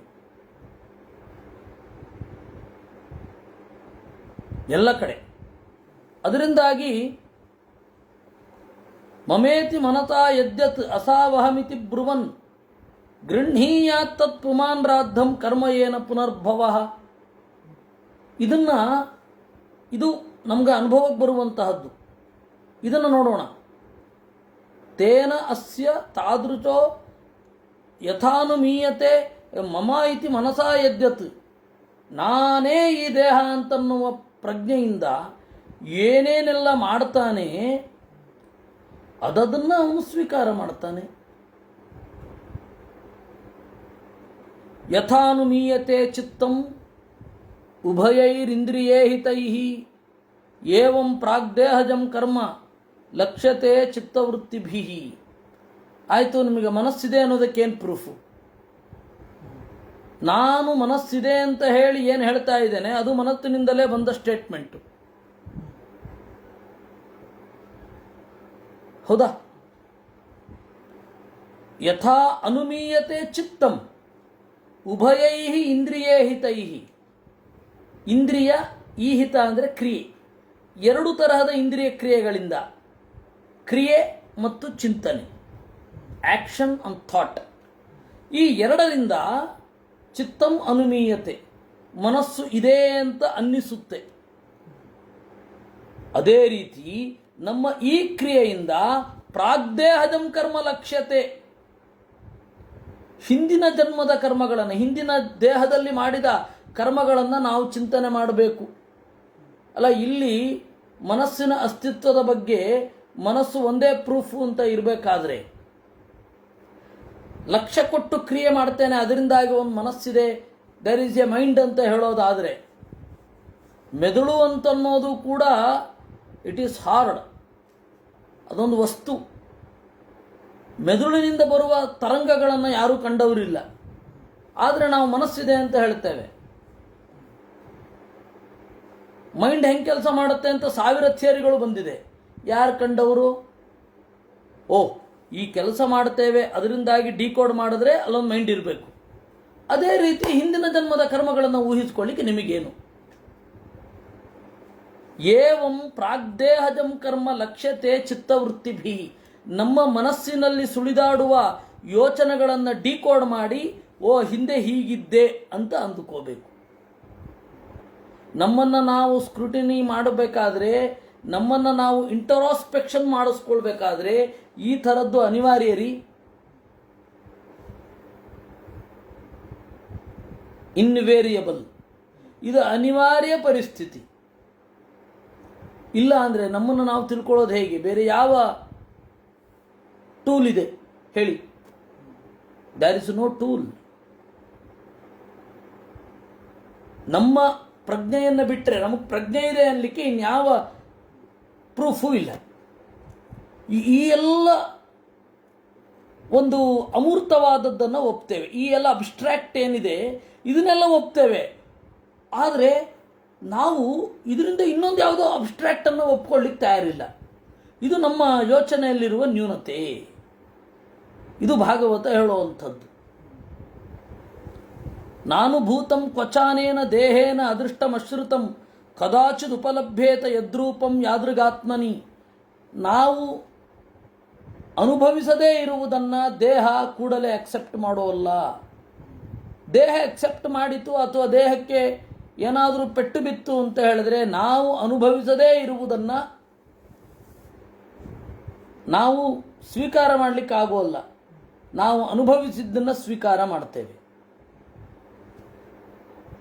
ಕದಾಚಿದ್ ಉಪಲಭ್ಯೇತ ಯದ್ರೂಪಂ ತಾದೃಗಾತ್ಮನಿ ತೇನಾಸ್ಯ ತಾದೃಶೋ ರಾಜನ್ ಲಿಂಗಿನೋ ದೇಹ ಸಂಭವ ಶ್ರದ್ಧಸ್ವ ಅನನುಭೂತಾರ್ಥಂ ನಮನಃ ಸ್ಪಷ್ಟುಮರ್ಹತಿ.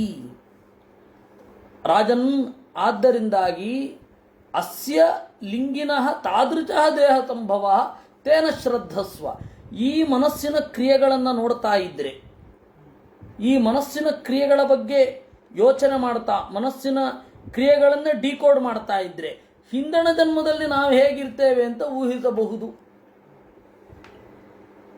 ಹೀಗೆಯೇ ತಿಳ್ಕೋ. ಅಲ್ಲ, ಯಾಕಪ್ಪ ನಮ್ಗೆ ತಿಳಿಸ್ಲಿಕ್ಕಾಗಲ್ಲ? ತಿಳಿಸೋ ಅವಕಾಶ ಇದ್ದಿದ್ರೆ ನಾವು ಆರ್ಗ್ಯೂ ಮಾಡ್ತಾ ಇದ್ವಿ, ಅವತ್ತು ಹೀಗಿತ್ತು, ಇವತ್ತು ಈ ಪರಿಸ್ಥಿತಿ ಇರ್ತಿತ್ತು ಅಂತ. ನಾವು ಅದನ್ನು ಒಪ್ಕೊಳ್ಳಿಕ್ಕೆ ತಯಾರಿರ್ತಿರ್ಲಿಲ್ಲ.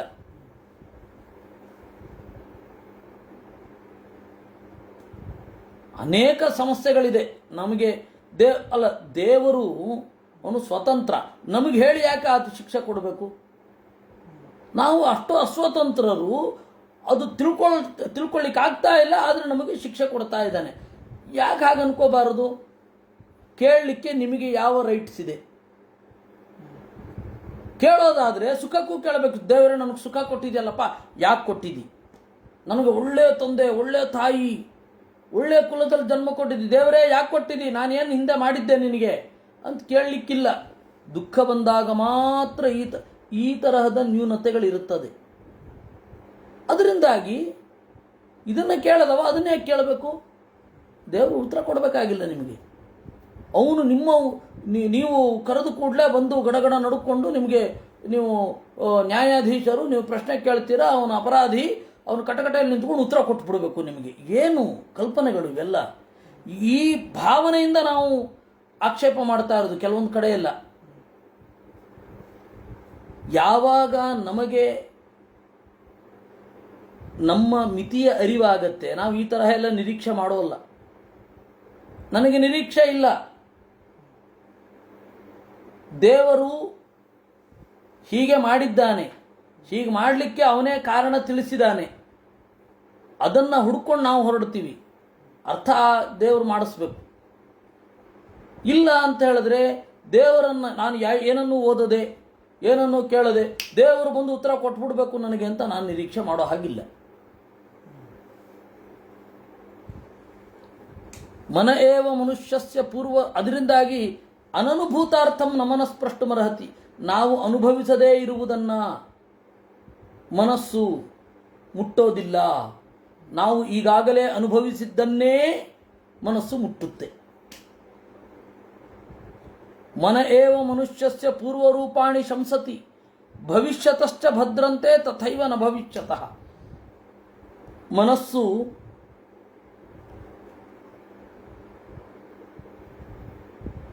ಅದು ಯೋಚನೆ ಮಾಡುವ ಬಗೆ ಏನು? ಒಂದನ್ನು ನೋಡಿದ್ರೆ ಅದಕ್ಕೇನು ಭಾವನೆ ಇದೆ, ಅದನ್ನು ನೋಡಿಕೊಂಡು ನಮ್ಮ ಹಿಂದಣ ಜನ್ಮ ಏನಾಗಿತ್ತು ಅಂತ ನಾವು ಚಿಂತನೆ ಮಾಡಬಹುದು. ಬೇಕಿಲ್ಲ, ಅದು ಬೇಡ. ಬೇಕು ಅಂದರೆ ಹೀಗೆ ಯೋಚನೆ ಮಾಡಿ. ಮನ ಏವ ಮನುಷ್ಯಸ್ಯ ಪೂರ್ವರೂಪಾಣಿ ಶಂಸತಿ ಭವಿಷ್ಯತಶ್ಚ. ಮುಂದೆ ಏನಾಗತ್ತೆ ಅನ್ನೋದು ಈಗಲೇ ಅದು ಅಸೆಸ್ ಮಾಡಿರುತ್ತೆ. ನಾವು ಅದನ್ನು ಯೋಚನೆ ಮಾಡಿರಲ್ಲ. ತಥೈವನ ಭವಿಷ್ಯತಃ. ಹೇಗೆ ಮುಂದಿನದ್ದನ್ನು ಯೋಚನೆ ಮಾಡುತ್ತೆ ಹಾಗೆ ಹಿಂದಿನದ್ದನ್ನು ಯೋಚನೆ ಮಾಡಿರುತ್ತೆ, ಈಗಿನದ್ದನ್ನು ಯೋಚನೆ ಮಾಡ್ತಾ ಇರುತ್ತೆ. ನಮ್ಮನ್ನು ನಾವು ಡಿಕೋಡ್ ಮಾಡ್ಕೋಬೇಕು. ನಮ್ಮನ್ನು ನಾವು ಡಿಕೋಡ್ ಮಾಡ್ಕೊಳ್ಳೋದೆ ನಮಗೆ ಹೊರಗಡೆಯಿಂದ ಉತ್ತರ ಬರಬೇಕು ಅಂತ. ಹೀಗಿಟ್ಕೊಳ್ಬಾರದು. ಇದು ನಮ್ಮ ಬಗೆಗೆ ಪೂರ್ಣ ಅಜ್ಞಾನದಿಂದ ನಾವು ಮಾಡುವಂತಹ ಪ್ರಶ್ನೆಗಳು. ಅದೃಷ್ಟಮಶ್ರುತಂ ಚೇಹ ಕ್ವಚಿನ್ ಮನಸ್ಸಿ ದೃಶ್ಯತೆ ಯಥಾ ತಥಾನುಮಂತವ್ಯಂ ದೇಶಕಾಲ ಕ್ರಿಯಾಶ್ರಯಂ. ಅದೃಷ್ಟಂ ಇಲ್ಲ, ಕೆಲವೊಮ್ಮೆ ಎಂದೂ ಕೇಳದ್ದು, ಎಂದೂ ನೋಡದ್ದು ಮನಸ್ಸಿನಲ್ಲಿ ಕಾಣುತ್ತೆ. ಅಂದರೆ ದೇಶಕಾಲ ಕ್ರಿಯಾಶ್ರಯ ಮನುಮಂತವ್ಯಂ. ಇಲ್ಲ, ಇದರ ಹಿಂದೆ ಕಂಡ, ಕಾಣುವ, ಕಾಣಬೇಕಾದ ಸಿಮಿಲಾರಿಟಿಗಳೆಲ್ಲ ಇದ್ದೇ ಇರ್ತವೆ. ನನಗೆ ಕೆಲವೊಂದೆಲ್ಲ ನಿಮ್ಮ ಅನುಭವ ಬೇಕಾಷ್ಟಿರುತ್ತೆ, ಅದನ್ನೇನು ಹೇಳೋದೇ ಬೇಡ. ಸ್ವಾಮಿಗಳು ಹೇಳ್ತಾ ಇದ್ರು, ಅವರು ಅವಾಗ 90ರ ದಶಕದಲ್ಲಿ 80ರ ದಶಕದಲ್ಲಿ ಸಂಚಾರ ಮಾಡುವಾಗ 90ರ ದಶಕದಲ್ಲಿ STD ಬೂತ್ಗಳು ಬಂದ ಹೊಸತು. ಮೊದಲು ಅದಕ್ಕೆ ಪತ್ರ ಬರಿಬೇಕಿತ್ತು. STD ಬೂತ್ಗಳು ಬಂದ ಹೊಸತರಲ್ಲಿ ದಾರಿ ಮಧ್ಯದಲ್ಲಿ ಹೋಗ್ತಾ ಹೋಗ್ತಾ ಹೋಗ್ತಾ ಅದು ಗಾಡಿ ನಿಲ್ಲಿಸಿ ಅದು ಇನ್ನೊಬ್ಬರು ಫೋನ್ ಮಾಡೋ ತನಕ ಕಾದು ಆಮೇಲೆ ಇವರು ಫೋನ್ ಮಾಡಿ ವಿಷಯ ತಿಳಿಸ್ಬೇಕಿತ್ತು, ವ್ಯವಹಾರ ಮಾಡಬೇಕಿತ್ತು. ಆಗ ಸ್ವಾಮಿಗಳಿಗೆ ಅನ್ನಿಸ್ತಾ ಇತ್ತಂತೆ, ಸ್ವಾಮಿಗಳು ಅಂದರೆ ಬೇಜಾರು ಸ್ವಾಮಿಗಳು, ಸ್ವಾಮಿಗಳಿಗೆ ಅನ್ನಿಸ್ತಾ ಇತ್ತು, ಛೇ ಕಾರಲ್ಲಿ ಹೋಗ್ತಾ ಹೋಗ್ತಾ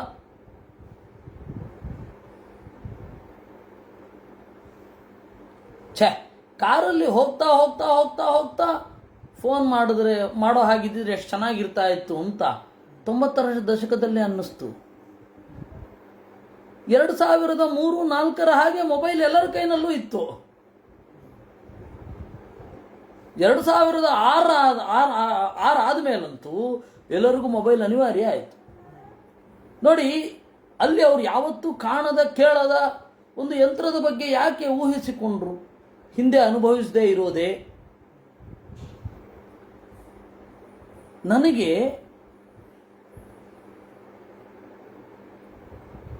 ಮ್ಯಾಚ್ ನೋಡ್ತಾ ಇದ್ದಾಗ, ಕ್ರಿಕೆಟ್ ಮ್ಯಾಚ್ ನೋಡ್ತಾ ಇರುವಾಗ ಬಣ್ಣದ ಪ್ಯಾಡು, ಬಣ್ಣದ ಬಟ್ಟೆ ಯಾಕೆ ಹಾಕೊಳ್ಳಲ್ಲ ಇವರು ಅಂತ ಅನ್ನಿಸ್ತಾ ಇರ್ತದೆ. ಯಾಕೆ ಅನ್ನಿಸ್ತು?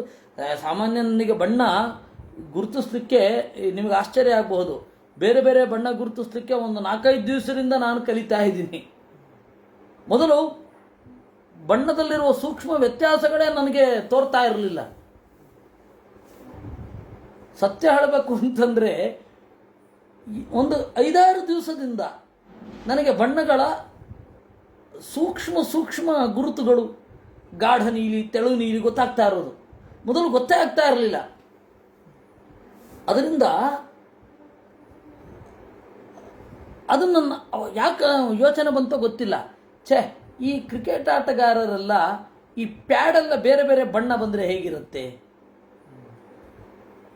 ಬೇರೆ ಬಣ್ಣದ ಶರ್ಟ್ ಹಾಕೊಂಡ್ರೆ ಎಷ್ಟು ಚೆನ್ನಾಗಿರುತ್ತೆ ಅಂತ 92ನೇ ಇಸ್ವಿಯ ವರ್ಲ್ಡ್ ಕಪ್ಪಿನಲ್ಲಿ ನನಗನ್ನಿಸಿದ್ದು, ಅನ್ನಿಸ್ತಾ ಇದ್ದದ್ದು 90ನೇ ಇಸ್ವಿಯಲ್ಲಿ. 92ನೇ ಇಸ್ವಿಯ ವರ್ಲ್ಡ್ ಕಪ್ಪಿನಲ್ಲಿ ಎಲ್ಲ ಬಣ್ಣದ ಬಟ್ಟೆ, ಆಮೇಲೆ ಬಣ್ಣದ ಪ್ಯಾಡು ಎಲ್ಲ ಕಟ್ಕೊಂಡು ಆಡ್ಲಿಕ್ಕೆ ಶುರು ಮಾಡಿದ್ರು. ಹೀಗಾಗತ್ತೆ. ಮನಸ್ಸು ಬಹಳ ವಿಚಿತ್ರ. ಅದು ನಾನು ಈ ತನಕ ಕೇಳಿರಲಿಲ್ಲ, ಈ ತನಕ ನೋಡಿರಲಿಲ್ಲ, ಯಾರೂ ನೋಡಿರಲಿಲ್ಲ. ಹೇಗೆ ಯೋಚನೆ ಮಾಡಿತ್ತು? ಆದರೆ ಸಿಮಿಲಾರಿಟಿ ಇರುತ್ತಲ್ಲ, ಇದರಲ್ಲಿ ಈ ಬಣ್ಣ ಬಂದರೆ ಹೇಗೆ ಅಂತ ಅಷ್ಟೇ ಯೋಚನೆ ಬಂದಿರುತ್ತೆ. ಪ್ಯಾಡೇ ಇಲ್ಲದೆ ನಾನು ಪ್ಯಾಡನ್ನು ಯೋಚನೆ ಮಾಡಿದರೆ ಅದು ದೊಡ್ಡದೆ.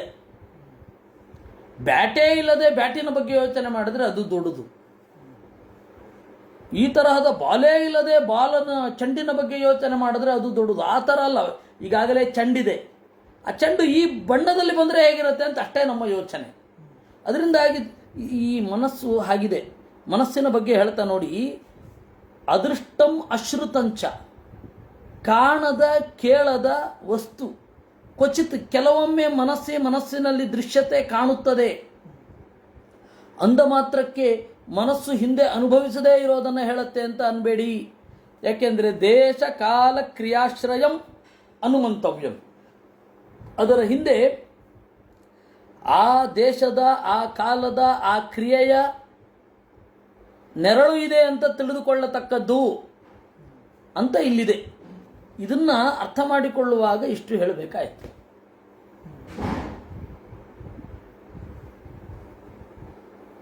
ಸರ್ವೇ ಕ್ರಮಾನುರೋಧೇನ ಮನಸ್ಸಿ ಇಂದ್ರಿಯ ಗೋಚರಾಹ ಆಯಾಂತಿ ವರ್ಗಶೋ ಯಾಂತಿ ಸರ್ವೇ ಸುಮನಸೋ ಜವಾತ್. ಸರಿ, ಮನಸ್ಸಿನಲ್ಲಿ ಇಂದ್ರಿಯ ಗೋಚರವಾದ ವಸ್ತುಗಳ ಬಗೆಗೆ ಯಾವ ಕಲ್ಪನೆ ಇರುತ್ತೆ? ವೇಗವಾಗಿ ಬಂದು ಹೋಗುತ್ತೆ, ಅದು ಸಂಸ್ಕಾರ ಉಳಿಯುತ್ತೆ. ಆ ಸಂಸ್ಕಾರ ಅಂತನ್ನೋದು ಹಿರಿದಾದ ರೂಪವನ್ನು ಪಡೆಯುತ್ತೆ. ಚಿಕ್ಕಂದಿನಲ್ಲಿ ನೋಡಿದ್ದು, ಚಿಕ್ಕಂದಿನಲ್ಲಿ ಕೇಳಿದ್ದು ಹೇಗೆ ಸಂಸ್ಕಾರ ಉಳಿಯುತ್ತೆ? ಒಂದು ಕ್ರಿಯೆಗೆ ಒಂದು ಭಾವವನ್ನು ನಮ್ಮ ಮನಸ್ಸು ಯೋಚನೆ ಮಾಡಿಬಿಟ್ಟಿರುತ್ತೆ. ಆ ತರಹದ ಮನಸ್ಸಿನ ಬಲ್ಬಜ ಅಂತಂದರೆ ಅತ್ಯಂತ ಕ್ಷುಲ್ಲಕವಾದ ಸಂಗತಿಗಳನ್ನು ತೊರೆದು ಬಹಳ ಜೆನ್ಯೂನ್ ಆಗಿರೋದನ್ನು ನಾವೇ ನಮ್ಮ ಮನಸ್ಸಿಗೆ ಆರಿಸ್ಕೊಳ್ಳಿಕ್ಕೆ ಟ್ರೈನ್ ಮಾಡಬೇಕು. ಎಲ್ಲ ಏನೇನೇನೋ ಕಸ ಕಡ್ಡಿ ಕುಪ್ಪೆಗಳನ್ನೆಲ್ಲ ಆರಿಸ್ಕೊಂಡ್ಬಿಡುತ್ತೆ ಮನಸ್ಸು. ಅದರ ಸೂಕ್ಷ್ಮವಾದ ಸಂಗತಿಗಳನ್ನು ನಾವು ಅರ್ಥೈಸ್ಕೊಳ್ಬೇಕು. ಸರ್ವೇ ಕ್ರಮಾನುರೋಧೇನ ಮನಸ್ಸು ಇಂದ್ರಿಯ ಗೋಚರಾ, ಕಾಲಕ್ರಮ ಮತ್ತು ಅನುರೋಧ, ಪರಿಸ್ಥಿತಿಯ ಒತ್ತಡದ ಮೂಲಕ ಇಂದ್ರಿಯಕ್ಕೆ ವಿಷಯವಾದದ್ದೆಲ್ಲ ಶಬ್ದ ಸ್ಪರ್ಶ ರೂಪರಸಗಂಧಗಳು ಮನಸ್ಸಿನಲ್ಲಿ ನೆಲೆಯನ್ನು ಪಡೀತವೆ. ಅದು ಇನ್ನೊಂದು ಕಡೆಗೆ ಆಯಾಂತಿ, ಕೆಲವೊಮ್ಮೆ ವರ್ಗಶಃ ಆಯಾಂತಿ, ಗುಂಪು ಗುಂಪಾಗಿ ಬರುತ್ತದೆ. ಅದು ಕೆಲವೊಮ್ಮೆ ವೇಗವಾಗಿ ಬಂದು ಹೋಗಿರುತ್ತೆ, ಜವಾತ್. ಸತ್ವೈಕ ನಿಷ್ಠೆಯ ಮನಸ್ಸಿ ಭಗವತ್ ಪಾರ್ಶ್ವವರ್ತಿನಿ ತಮಶ್ಚಂದ್ರಮಸೀ ವೇದಂ ಉಪರಜ್ಜಾವ ಭಾಸತೆ. ಮನಸ್ಸು ಸಾತ್ವಿಕವಾದ ಪರಿಸರದಿಂದ ಏನನ್ನಾದರೂ ಹೀರಿಕೊಂಡಾಗ ಕತ್ತಲಲ್ಲಿ ಚಂದ್ರ ಮೂಡಿದ ಹಾಗೆ ದೇವರ ವಿಚಾರ ಮೂಡುತ್ತೆ.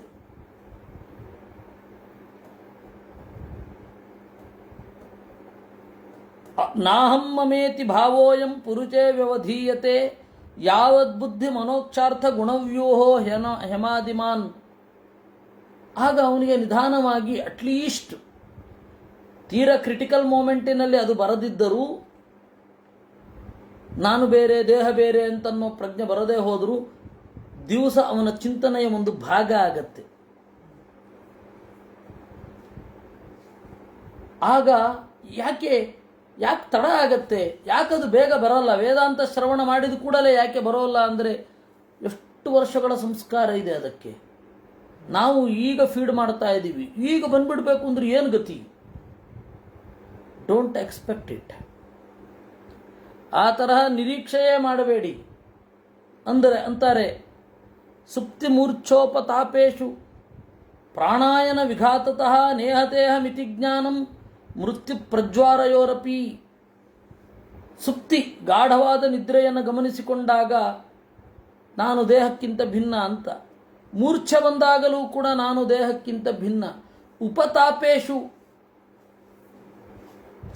ತೀವ್ರವಾದ ಬೇಸರ ಮೊದಲಾದವುಗಳಿರುವಾಗ ಎದುರುಗಡೆ ಇರತಕ್ಕಂಥದ್ದನ್ನು ಸವಿದಿಲ್ಲ, ಸ್ವೀಕರಿಸಿಲ್ಲ ಅಂದಾಗ ಗೊತ್ತಾಗಬೇಕು. ಪ್ರಾಣಾಯನ ವಿಘಾತತಃ, ಪ್ರಾಣ ಹೋಗೋದು, ಪ್ರಾಣ ಬರೋದು ಇತ್ಯಾದಿಗಳು. ಮೃತ್ಯು ಪ್ರಜ್ವಾರಯೋರಪಿ, ಉತ್ಕಟವಾದ ಜ್ವರ ಬಂದಾಗ, ಉತ್ಕಟವಾದ ಸಾವು ಬಂದಾಗ ಆ ವ್ಯಕ್ತಿಗಂತೂ ಅನಿಸಿರುತ್ತೆ, ಓ ದೇಹ ಬೇರೆ ನಾನು ಬೇರೆ ಅಂತ. ಅದು ಹೊರಗಡೆ ಹೇಳ್ಕೊಳ್ಳಿಕ್ಕೆ ಆಗಬೇಕು ಅಂತಿಲ್ಲ. ಹೀಗೆ ನಾವು ಈ ತನಕ ಪ್ರಾಯ ನನಗೆ ಅನ್ನಿಸಿದ ಮಟ್ಟಿಗೆ ಭಾಗವತದಲ್ಲಿ ಈ ತರಹದ ಒಂದು ವಿಚಾರ ಇದೆ ಅಂತ ಗಮನಕ್ಕೆ ಬಂದದ್ದು ಅಪರೂಪ. ಮನಸ್ಸಿನ ಬಗ್ಗೆ ಇಲ್ಲಿ ಬಹಳ ಅಪೂರ್ವವಾದ ವಿಚಾರಗಳಿದೆ.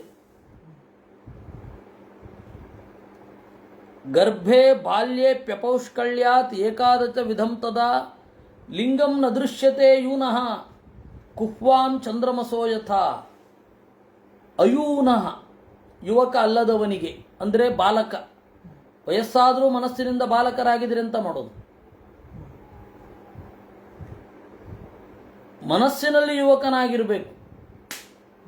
ನೋಡ್ರಿ, ದೇಹಕ್ಕೆ ಎಷ್ಟೇ ವಯಸ್ಸಾಗಲಿ ಮನಸ್ಸಿನ ದೃಢತೆ ಇರಬೇಕು, ಅದೇ ಯೌವನ.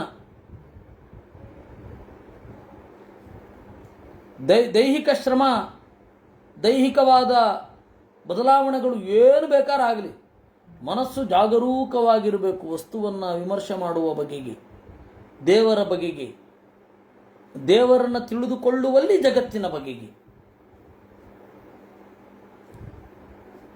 ಗರ್ಭದಲ್ಲಿ, ಬಾಲ್ಯದಲ್ಲಿ ಅವನಿಗೆ ಮನಸ್ಸು ಹೇಗೆ ಕೆಲಸ ಮಾಡಿರುತ್ತೆ ಗೊತ್ತಿರುತ್ತೆ.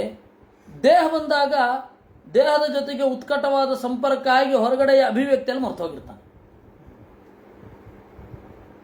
ಗರ್ಭೆ ಬಾಲ್ಯೇಪಿ ಅಪೌಷ್ಕಳ್ಯಾತ್, ಪುಷ್ಕಳತೆ ಇರಲ್ಲ, ಅದು ಕ್ಯಾರಿ ಫಾರ್ವರ್ಡ್ ಆಗಲ್ಲ. ಈ ತರಹ ಇದ್ರೆ ಹೀಗೆ ಅಂತ. ಯಾವಾಗ ಅವನು ಹೊರಗಡೆ ಬರ್ತಾನೆ ಎಲ್ಲ ಮರ್ತೋಗುತ್ತೆ. ಲಿಂಗಂ ನ ದೃಶ್ಯತೆ, ತಾನು ದುಃಖಪಟ್ಟಿದ್ದರ, ಜನ್ಮ ಜನ್ಮಾಂತರಗಳ ಹಿಂದೆ ಅನುಭವಿಸಿದ್ದು, ಇವುಗಳೆಲ್ಲ ಗುರುತೇ ಸಿಗಲ್ಲ, ಇದು ಕನೆಕ್ಟೇ ಆಗಲ್ಲ. ಯಾಕೆ? ಕುಹ್ವಾಂ ಚಂದ್ರಮಸೋ ಯಥಾ, ಅಮಾವಾಸ್ಯೆಯಲ್ಲಿ ಚಂದ್ರ ಹೇಗೆ ಕಾಣಲ್ವೋ ಹಾಗೆ ನಮ್ಮ ಮನಸ್ಸು ಕತ್ತಲೋ ಅನ್ನುವ ಪರಿಸ್ಥಿತಿಗೆ ಬಂದ್ಬಿಟ್ಟಿರುತ್ತೆ. ಮನಸ್ಸು ಯೌವನದಿಂದ ಕೂಡಿದ್ದಾಗ ಅದು ಮುಂದೆ ನೆನಪು ಉಳಿಯುತ್ತೆ. ಬುದ್ಧಿ ಬರದಾಗ ನಾವು ವ್ಯವಹಾರ ಮಾಡ್ತೇವಲ್ಲ, ಬುದ್ಧಿ ಬಂದಾಗ ಬುದ್ಧಿ ಬಂದ್ಮೇಲಿಂದ ನನಗಿದೇ ಗೊತ್ತಿರೋದು, ನಾನು ತೀರಾ ಚಿಕ್ಕಂದಿನಲ್ಲಿ ಹೋಗಿದ್ದೆ ಎಲ್ಲ ಮರ್ತೋಗಿದೆ ಅಂತ. ಅರ್ಥೇಶ ವಿದ್ಯಮಾನೇಪಿ ಸಂಸ್ಕೃತಿರ್ನನಿವರ್ತತೆ ಧ್ಯಾಯತೋ ವಿಷಯಾನಸ್ಯ ಸ್ವಪ್ನೇನರ್ಥಾಗಮೋ ಯಥಾ. ಮತ್ತೆ ಹಿಂದಿನ ಅಧ್ಯಾಯದ ಶ್ಲೋಕವನ್ನು ಮತ್ತೆ ನಾರದರು ಇಲ್ಲಿ ಹೇಳಿದರು. ಅರ್ಥೇ ಹಿ ಅವಿದ್ಯಮಾನೇಪಿ, ನಮ್ಮನ್ನು ಕಾಡುವುದು ಜಡವಲ್ಲದಿದ್ದರೂ ಕೂಡ ಸಂಸಾರ ಉಳಿದಿರುತ್ತೆ. ಯಾಕೆಂದರೆ ವಿಷಯ ಪದಾರ್ಥಗಳನ್ನು ನನ್ನದು ಅಂತ ಧ್ಯಾನ ಮಾಡುವುದರಿಂದ.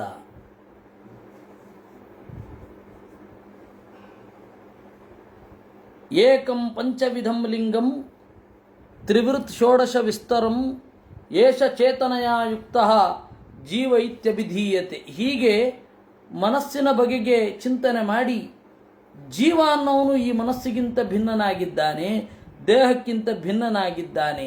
ಹಾಗಾದರೆ ಜೀವ ಅಂದರೆ ಏನು ಹೇಳಿ ನೋಡುವ ಅಂದರೆ ಭಾಗವತ ಈ ಲಕ್ಷಣವನ್ನು ನಿರೂಪಣೆ ಮಾಡುತ್ತೆ. ಏಕಂ ಪಂಚವಿಧಂ ಲಿಂಗಂ, 5 ತರಹದ 1, 3, 16ರ ವಿಸ್ತಾರ ಪ್ರಜ್ಞೆಯಿಂದ ಕೂಡಿರುವ ಇದನ್ನು ಜೀವ ಅಂತ ಕರೀತಾರೆ. ಏನ್ರಿ ಹೀಗಂದ್ರೆ, ಈ ಜೀವ ದೇಹದ ಜೊತೆಗಿರ್ತಾನೆ. ದೇಹ 3, ದೇಹದಲ್ಲಿ ಕೆಲಸ ಮಾಡೋದು 3: ಪ್ರಾಣ, ಇಂದ್ರಿಯ, ಅಂತಃಕರಣ ಅಂತ. ಅಂತಃಕರಣ ಅಂದರೆ ಇನ್ನರ್ ಇನ್ಸ್ಟ್ರೂಮೆಂಟ್ ಅಂತ ಅರ್ಥ. ಅಂತಃ ಅಂದರೆ ಒಳಗಡೆಯ, ಕರಣ ಅಂದರೆ ಇನ್ಸ್ಟ್ರೂಮೆಂಟ್, ಒಳಗಡೆಯ ಕರಣ.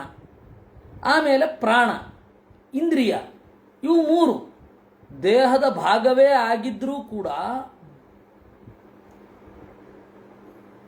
ಬೇರೆ ಎಲ್ಲ ಕರಣಗಳ ತರಹ ಇದಿಲ್ಲ, ತನ್ನ ತಾನೇ ತಿಳ್ಕೊಳ್ಳುತ್ತೆ.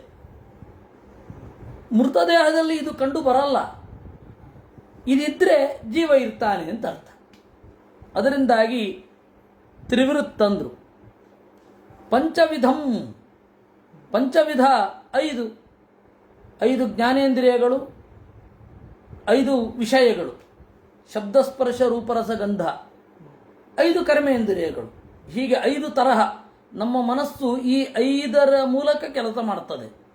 ಈ ಇಂದ್ರಿಯ ಅಂತ ತೆಗೆದು ನೋಡಿದ್ರೆ ಗೊತ್ತಿಲ್ಲ, ಗೋಳಕ ಮಾತ್ರ ಇದು. ಕರ್ಮೇಂದ್ರಿಯಾಣಿ ಚ ತಥಾ ಯಸ್ಮಾತ್ ಪಂಚವಿಧಂ ಸ್ಮೃತಂ ಲಿಂಗಂ ಷೋಡಶಕಂ ಪ್ರಾಹುಹು. ಲಿಂಗ ಅಂದರೆ ಇದನ್ನೆಲ್ಲ ಸಮಪ್ ಮಾಡಿ, ಇದರ ಅನುಭವವನ್ನೆಲ್ಲ ಯೋಚನೆ ಮಾಡಿ, ತಾನು ಅನುಭವಿಸಿದ್ದನ್ನು ಯೋಚನೆ ಮಾಡಿ ಅದನ್ನು ಹೇಳಲಿಕ್ಕೆ ಒಂದು ಬೇಕಲ್ಲ, ಅದು ಲಿಂಗ, ಅದು ಮನಸ್ಸು. ಚೇತನ ಅಂತಂದರೆ ಈ ಮನಸ್ಸನ್ನು ಮೀರಿ ಯೋಚನೆ ಮಾಡಬಲ್ಲಂತಹ ಶಕ್ತಿ. ಅದೆಲ್ಲರಿಗೂ ಇರುತ್ತೆ, ಉಪಯೋಗಿಸಲ್ಲ ಅಷ್ಟೆ. ಇದರಿಂದ ಕೂಡಿದವನನ್ನು ಜೀವ ಅಂತ ಕರೀತಾರೆ. ಅನೇನ ಪುರುಷೋ ದೇಹಾನ್ ಉಪಾದತ್ತೆ ವಿಮುಂಚತಿ ಹರ್ಷಂ ಶೋಕಂ ಭಯಂ ದುಃಖಂ ಸುಖಂ ಚ ಅನೇನ ವಿಂದತಿ. ಈ ತರಹದ ಇಂದ್ರಿಯಗಳ ಮೂಲಕ ಜೀವ ದೇಹವನ್ನು ಸ್ವೀಕಾರ ಮಾಡ್ತಾನೆ, ಬಿಡ್ತಾನೆ. ಹರ್ಷ, ಶೋಕ, ಭಯ, ದುಃಖ, ಸುಖ ಇವುಗಳನ್ನೆಲ್ಲವನ್ನು ಆಸ್ವಾದನೆ ಮಾಡ್ತಾನೆ ಅನ್ನುವಲ್ಲಿಗೆ ಇವತ್ತಿನ ಚಿಂತನೆಯನ್ನು ನಾವು ಮುಗಿಸೋಣ. ನಾಳೆ ಇದನ್ನು ಮುಂದುವರಿಸೋಣ. ಇವತ್ತು ಭಾನುವಾರ ಆದ್ದರಿಂದ ಇದಿಲ್ಲ, ಹರಿವಂಶ ಇಲ್ಲ, ತಾತ್ಪರ್ಯ ನಿರ್ಣಯವೂ ಇಲ್ಲ. ಅದನ್ನು ಮುಂದೆ ನಾಳೆ ಅದೇ ಇದೆ. ಇವತ್ತು ಭಾಗವತಕ್ಕೆ ಈ ದಿವಸದ ಚಿಂತನೆ ಮುಗಿಯುತ್ತೆ. ಕೃಷ್ಣಾರ್ಪಣಮಸ್ತು. ಅನೇನ ಭಾವಿಯತ್ ಪುಣ್ಯಂ ತದಾಪ್ನೋತು ಪಿತಾಮಹ.